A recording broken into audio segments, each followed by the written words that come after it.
Hello, my name is Sin Bagley, and I am reading Pride and Prejudice by Jane Austen. The ebook can be found in Project Gutenberg, Chapter 4. When Jane and Elizabeth were alone, the farmer, who had been cautious in her praise of Mr. Bingley before, expressed to her sister how much she admired him. "He is just what a young man ought to be," said she, "sensible, good-humored, lively, and I never saw such happy manners, so much ease, with such perfect good breeding." "He is also handsome," replied Elizabeth, "which a young man ought likewise to be, if he possibly can. His character is thereby complete." "I was very much flattered by his asking me to dance a second time. I did not expect such a compliment." "Did not you? I did for you, but that is one great difference between us. Compliments always take you by surprise, and me never. What could be more natural than his asking you again? He could not help seeing that you were about 5 times as pretty as every other woman in the room. No thanks to his gallantry for that. Well, he certainly is very agreeable, and I give you leave to like him. You have liked many a stupider person."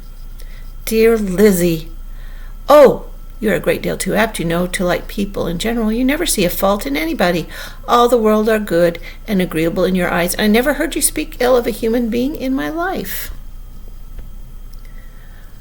"I would wish not to be hasty in censuring anyone, but I always speak what I think." "I know you do, and it is that which makes the wonder with your good sense to be so honestly blind to the follies and nonsense of others.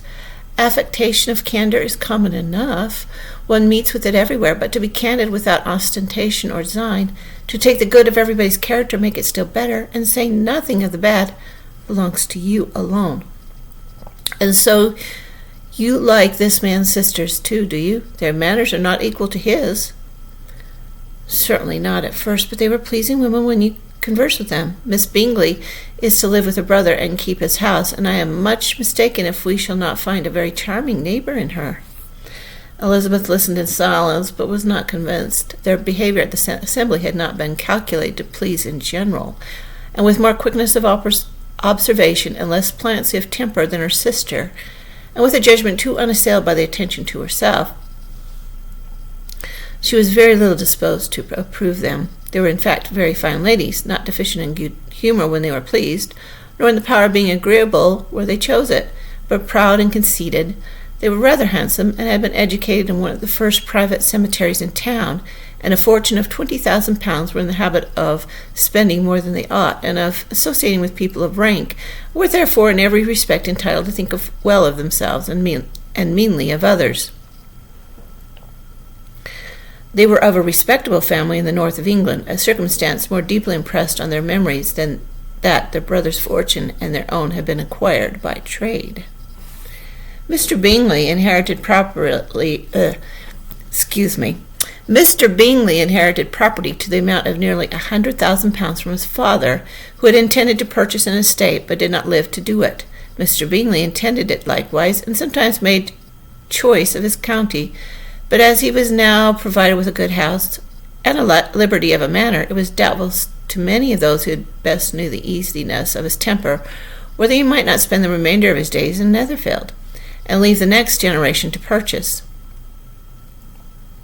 His sisters were very anxious for his having a estate of his own, but though he was now established only as a tenant, Miss Bingley was by no means unwilling to preside at his table, nor was Mrs. Hurst, who had married a man of more fashion than fortune, less disposed to consider his house as her home when it suited her.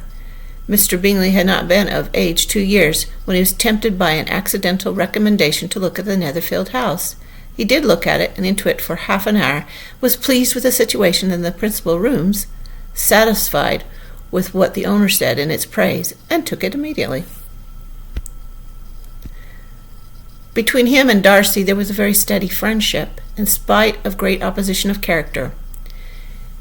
Bingley was endeared to Darcy by the easiness, openness, and ductility of his temper, though no disposition could offer a greater contrast to his own, and though with his own he never appeared dissatisfied. On the strength of Darcy's regard, Bingley had the firmest reliance, and of his judgment the highest opinion. In understanding, Darcy was the superior. Bingley was by no means deficient, but Darcy was clever. He was at the same time haughty, reserved, fastidious, and his manners, though well-bred, were not inviting. In that respect, his friend had greatly the advantage. Bingley was sure of being liked wherever he appeared. Darcy was continually giving offence.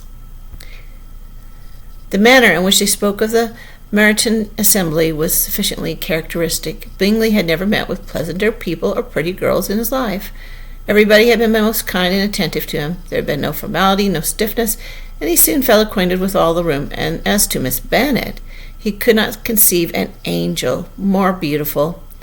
Darcy, on the contrary, had seen a collection of people in whom there was little beauty and no fashion, for none of whom he had felt the smallest interest, and from none received either attention or pleasure. Miss Bennet he acknowledged to be pretty, but she smiled too much. Mrs. Hurst and her sister allowed it to be so, but still they admired her and liked her, and pronounced her to be a sweet girl, and one whom they should not object to know more of. Miss Bennet was therefore established as a sweet girl, and their brother felt authorized by such commendation to think of her as he chose. And that is the end of chapter 4. And if you like my little readings, please hit the like button, actually mount the like button, and share it with your friends.